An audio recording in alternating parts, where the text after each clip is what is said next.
एक जवान, सुंदर, पतली दुबली महिला अपने 5 साल के बच्चे के साथ महाकुंभ के मेले में आई। बच्चा खिलौने देखकर खिलौना खरीदने के लिए कहने लगा। माँ बच्चे को खिलौना दिलाने लगी। तभी उसकी नज़र साधु के एक तंबू की तरफ चली गई। उसने देखा उसमें बैठा साधु उसे इशारा करके अपने पास बुला रहा था। महिला मन ही मन उस साधु को बुरा भला कहने लगी और सोचने लगी कि वैसे तो साधु है, पर जहाँ जवान सुंदर औरत देखी मन डोलने लग जाता है। फिर सोचा हो सकता है कि यह साधु मेरे या मेरे बच्चे के भविष्य के विषय में कुछ बताना चाह रहा हो, इसलिए बुला रहा हो। और वह न चाहते हुए भी उस साधु के तंबू की ओर बढ़ने लगी। उसने अपनी चारों तरफ नजर दौड़ाई और देखा कि कोई उसे साधु के पास जाते हुए तो नहीं देख रहा है। जब वह इस बात से आश्वस्त हो गई तब उसने अपने कदम उस ओर बढ़ाए। लेकिन वह इस बात से अनजान थी कि उसके गांव का एक व्यक्ति जो उसे जानता था वह उसकी प्रतिक्रियाओं पर ध्यान कर रहा था। वह व्यक्ति भी वहीं पर खड़े होकर कुछ खरीदारी कर रहा था। महिला के तंबू में पहुंचते ही साधु ने दरवाजा बंद कर लिया।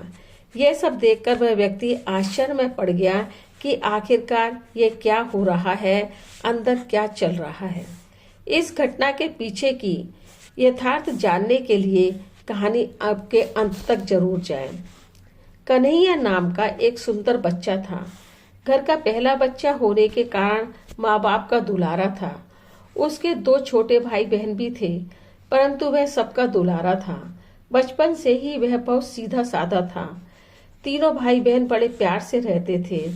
धीरे धीरे समय के साथ साथ बच्चे बड़े होने लगे, परंतु न जाने कहां से कन्हैया को साधु संतों की संगति अच्छी लगने लगी और हाँ, नशा भी करने लगा। माँ बाप भाई बहन के समझाने पर भी वह नहीं मानता था। माँ बाप ने उसकी यह आदत छुड़ाने के लिए विचार किया क्यों न इसकी शादी कर दी जाए। शायद शादी करने से ये सुधर जाए और इन गंदी आदतों को छोड़ दे। मन में विचार आते ही लड़कियां देखनी शुरू कर दी। पास के ही एक गांव में की राधा नाम की लड़की घर के सभी सदस्यों को पसंद आ गई। लड़की थोड़ी पढ़ी लिखी थी, सुंदर, सुशील, संस्कारी एवं समझदार थी। दोनों की शादी हो गई।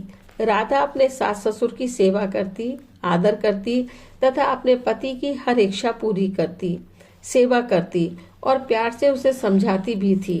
कुछ दिन तक तो ऐसा लगता रहा कि शायद कन्हैया सुधर रहा है, अपनी आदतें धीरे धीरे छोड़ देगा, लेकिन उसके व्यवहार में कोई परिवर्तन नहीं आ रहा था। वह तो अब भी साधु संतों के साथ रहता और नशा करता। राधा ने बहुत समझाने का प्रयत्न किया, परंतु वह उसकी एक नहीं सुनता था और घर में झगड़ा करता, खरी खोटी सुनाता था। लेकिन राधा के बार बार प्यार से समझाने पर उसे शायद कुछ समझ आने लगा। उसने साधुओं के साथ अपना समय गुजारना शुरू कर दिया। समय निकलता गया और राधा एक बच्चे की माँ बन गई। पिता बनकर कन्हैया बहुत खुश था। कन्हैया के माता पिता भी दादा दादी बनकर बेहद खुश थे और इस बात से और भी ज्यादा खुश थे कि हमारा कन्हैया अब सुधर गया है। लेकिन कन्हैया पैसे कमाने का कोई भी काम नहीं करता था। वह सारा दिन घर पर ही रहकर काटता था। कन्हैया के माता पिता ने राधा से कहा, बेटा इसे समझाओ कि सारा दिन घर में पड़े रहना ठीक नहीं है, घर से बाहर जाकर कुछ काम भी करे, अन्यथा घर कैसे चलेगा। राधा ने कहा, मैं तो अपनी तरफ से कोशिश करती रहती हूँ, अब और ज्यादा समझाने का प्रयास करूंगी। राधा सारा घर का काम देखती, सास ससुर का ध्यान करती, ननद और देवर का भी पूरा ध्यान रखती थी और इन सब कामों से उसे जो समय निकलता उसमें कन्हैया को समझाने का प्रयास करती। एक दिन ससुर ने राधा से कहा, बेटा कन्हैया तुम्हारी बात मान लेगा। जब से तुम आई हो उसने साधुओं की संगति, मंदिर जाना और नशा करना तो बंद कर दिया है, इसलिए वह तुम्हारी सारी बातें मान लेगा। एक दिन राधा ने बच्चे की कसम खिलाकर उसे समझाया तो वह मान गया और बोला, तुम ठीक कहती हो, मैं कल से बाहर कमाने के लिए जाऊंगा। अगले दिन सुबह उठकर उसने राधा से कहा, मेरा खाना पैक कर दो, मैं काम की तलाश में जा रहा हूँ। शाम को वह बहुत खुश होकर घर में आया और सभी को संबोधित करते हुए बोला, मुझे नौकरी मिल गई, अब सब ठीक हो जाएगा। राधा, हम अपने बच्चे की परवरिश बहुत अच्छे से करेंगे, अच्छे स्कूल में पढ़ाएंगे और बहुत बड़ा ऑफिसर बनाएंगे। घर में आज सब बहुत खुश थे। राजेश अच्छे से नौकरी करने लगा और घर का खर्चा भी करने लगा, लेकिन घर के किसी भी सदस्य को इस बात का आभास नहीं था कि इसकी पुरानी आदतें अब भी चल रही हैं। अपनी आधी तनख्वाह वह नशे में ही खर्च करता था। राधा को जब इस बात का ज्ञान हुआ तो उसने कन्हैया के साथ झगड़ा करना प्रारंभ कर दिया। राधा ने उसे समझाते हुए कहा कि आप यदि ऐसे अपनी तनख्वाह बर्बाद करेंगे तो हम अपने बच्चे का भविष्य अच्छा कैसे बनाएंगे। कन्हैया अब कामचोर नहीं था, वह काम कर रहा था, अतः राधा को उल्टा सीधा भी बोलने लगा था। उसने कहा, पहले तो मुझे कमाने के लिए कहती थी, अब मैं कमा रहा हूँ तो खर्च करने को मना करती हो। जब मैं कमाता हूँ तो क्या अपनी इच्छा से खर्च भी नहीं कर सकता हूँ। जब कन्हैया के माता पिता को कन्हैया का यह व्यवहार मालूम पड़ा तो उन्होंने अपनी बहू राधा का ही पक्ष लिया। वे बोले, बेटा, बहू तुम्हारी भलाई के लिए ही कह रही है, नशे की लत छोड़ दो, यह तुम्हें बर्बाद कर देगी, कहीं का भी नहीं छोड़ेगी, तुम्हारा सारा जीवन खराब हो जाएगा। लेकिन कन्हैया ने किसी का भी कहना नहीं माना और अपनी पुरानी आदतों को वैसे ही बनाए रखा। धीरे धीरे करके दोनों के झगड़े बढ़ने लगे। अब बच्चा भी 3 साल का हो चुका था। प्रतिदिन की भांति कन्हैया घर से काम पर गया और फिर लौटकर नहीं आया। किसी को भी नहीं पता था कि वह कहाँ गया है। माँ बाप ने हर जगह ढूंढने की कोशिश की, अंततः पुलिस में भी रिपोर्ट दर्ज करवा दी, लेकिन उसका कोई अता पता नहीं मिला। राधा अपने बच्चे की परवरिश पर ध्यान देने लगी, दुखी रहती थी पर कुछ भी नहीं कर सकती थी। समय ऐसे ही गुजर रहा था। अब कन्हैया के माता पिता ने पहले तो बहन की शादी की, वे अपनी ससुराल चली गई और सुखपूर्वक रहने लगी। कुछ दिन पश्चात उसके छोटे भाई राम की भी शादी कर दी। वह भी अपने घर में खुश था, परंतु उसकी पत्नी बहुत तेज एवं चालाक थी। वह ये नहीं चाहती थी कि राधा इस घर में रहे। वह पूरे घर पर अपना कब्जा बनाए रखना चाहती थी। वह प्रतिदिन कुछ न कुछ इस प्रकार के काम करती जिससे राधा इस घर से छोड़कर हमेशा के लिए चली जाए। जब घर में ज्यादा कलह होने लगा तब एक दिन राधा को अपनी ससुराल छोड़कर मायके जाने को मजबूर होना पड़ा। उसने राधा के ऊपर झूठे झूठे इल्जाम लगाए, उसे भला बुरा कहा। राधा अपने बच्चे को लेकर जब चली गई तो राम की पत्नी का पूरे घर में राज हो गया और वह यही चाहती थी। पर देवरानी के इस व्यवहार से राधा और बच्चे के जीवन में संघर्षों का पहाड़ टूट पड़ा। अब राधा अपने मायके पहुंच गई। मायके पहुंचकर उसने अपने माता पिता को ससुराल की सारी कहानी सुनाई और बोली, माँ पिताजी, क्या मैं यहाँ रह सकती हूँ? मैं कुछ भी करके अपना और बच्चे का पालन पोषण कर लूंगी। माता पिता ने अपनी बच्ची के ये शब्द सुनकर उसे गले से लगा लिया और बोले, बेटा, ऐसे क्यों कह रही है? तू तो हमारे कलेजे का टुकड़ा है। जो भी रूखी सूखी बनेगी सब मिल बांट करके खाएंगे। राधा के बार बार कुछ काम करने के कहने पर पिता ने घर पर ही जनरल स्टोर करवा दिया। राधा दुकान भी चलाती और अपने बच्चे की पढ़ाई पर भी पूरा पूरा ध्यान देती थी। धीरे धीरे करके उसका स्टोर अच्छा चलने लगा और अब राधा की जिंदगी आराम से चलने लगी। राधा के माता पिता खेती का काम करते थे। किसी भी प्रकार की समस्या में वे राधा का साथ देते थे। धीरे धीरे करके 2 साल बीत गए। 2 साल बाद कुंभ का मेला आया और उसने मेले में जाने की अपनी इच्छा माता पिता के सामने रखी। वह अपने बच्चे के साथ कुंभ में स्नान करना चाहती थी। उसके गांव के कुछ और लोग भी स्नान करने के लिए आ रहे थे। राधा भी उन लोगों के साथ कुंभ में आ गई। संगम में डुबकी लगाने के बाद सभी लोग कुछ कुछ सामान खरीद रहे थे। वहीं पर एक साधु जो पास के तंबू में रह रहा था, वह भी स्नान करने के लिए आया था।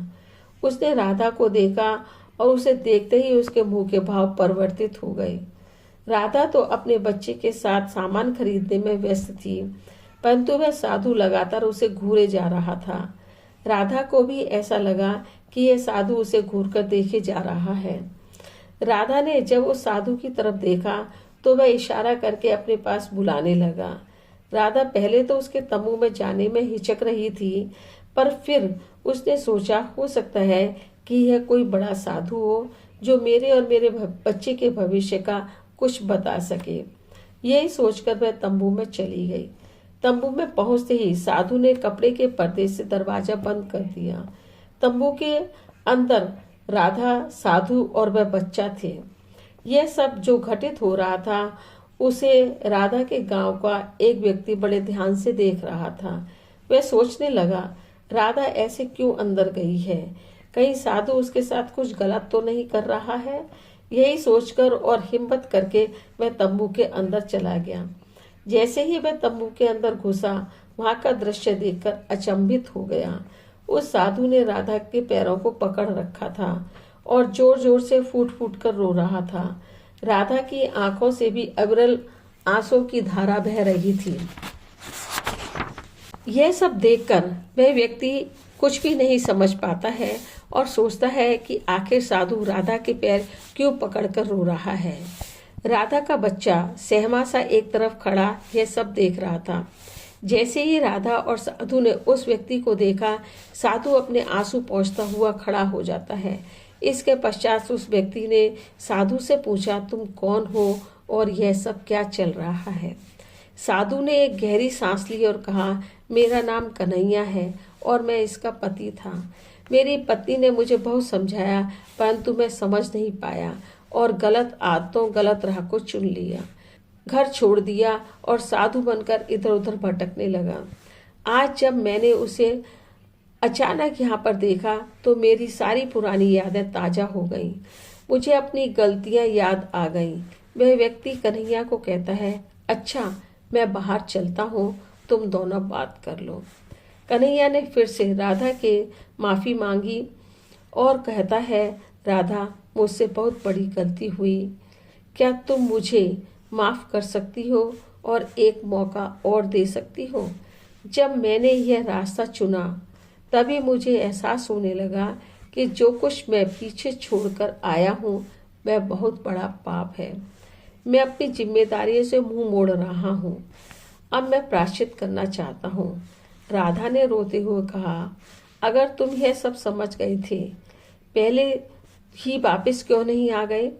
तुम्हें मेरा और बच्चे का ख्याल क्यों नहीं आया कि हम अपना जीवन कैसे गुजारेंगे? कन्हैया बोला, मैं यह सब कहने की हिम्मत नहीं कर पाया। जब मुझे इस बात का पता चला कि तुम मायके में रहकर अपना और बच्चे का पालन कर रही हो तो मुझे बहुत आंतरिक पीड़ा हुई। लेकिन भगवान की अनुकंपा से जब मैंने तुम्हें यहाँ पर देखा तो मुझसे रहा नहीं गया और सोचा कि तुमसे माफ़ी मांगकर अपने सारे पाप दूर कर लेता हूँ और अब अपनी जिम्मेदारियाँ निभाने को तैयार हो गया हूँ। राधा ने कहा, तुम्हारी राह गलत नहीं है। साधु बनकर भजन करो और भगवान को प्राप्त करो, लेकिन तुमने अपनी जिम्मेदारियों से मुंह मोड़कर यह सब किया है, वह ठीक नहीं है। कन्हैया ने कहा, यही तो अब मुझे समझ में आया है। मुझे वापस आकर अपनी जिम्मेदारियों को निभाना चाहिए।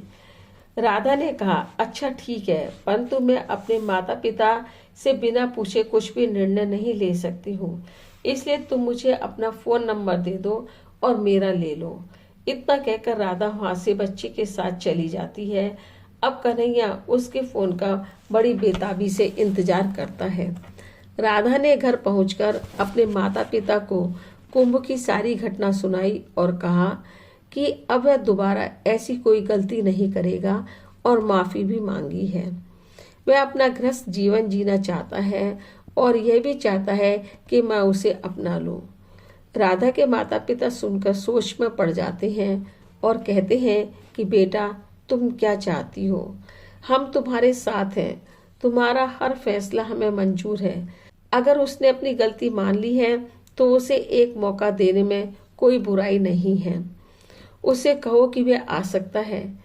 राधा फोन करके कहती है कि कन्हैया, यदि तुम सचमुच बदल गए हो और अपनी गलती मान रहे हो और साथ में रहना चाहते हो तो मैं तैयार हूँ। हम अपनी जिंदगी दोबारा शुरू कर सकते हैं। कन्हैया ने घर आने के लिए अपने गुरु से आशीर्वाद लिया। गुरु ने कहा, बेटा, अपनी जिम्मेदारियों को निष्ठा के साथ निभाना ही सबसे बड़ा धर्म है। जाओ, अपना जीवन अच्छे से गुजारो। कन्हैया अपने गांव पहुंचकर अपने माता पिता से मिलता है और कहता है कि मैं राधा को लेने के लिए जा रहा हूं। अब हम दोनों हमेशा हमेशा के लिए साथ रहेंगे। कन्हैया ससुराल पहुंचकर राधा के माता पिता से माफी मांगता है और कहता है कि जो कुछ हो गया वह तो वापस नहीं आ सकता, लेकिन मैं आपको विश्वास दिलाता हूँ कि अब ऐसा नहीं होगा। राधा अपने बच्चे के साथ खुशी खुशी कन्हैया के साथ आ जाती है। पूरा परिवार कन्हैया के वापस आने से बहुत खुश था। मनुष्य को जीवन में कभी भी अपनी जिम्मेदारियों से मुंह नहीं मोड़ना चाहिए।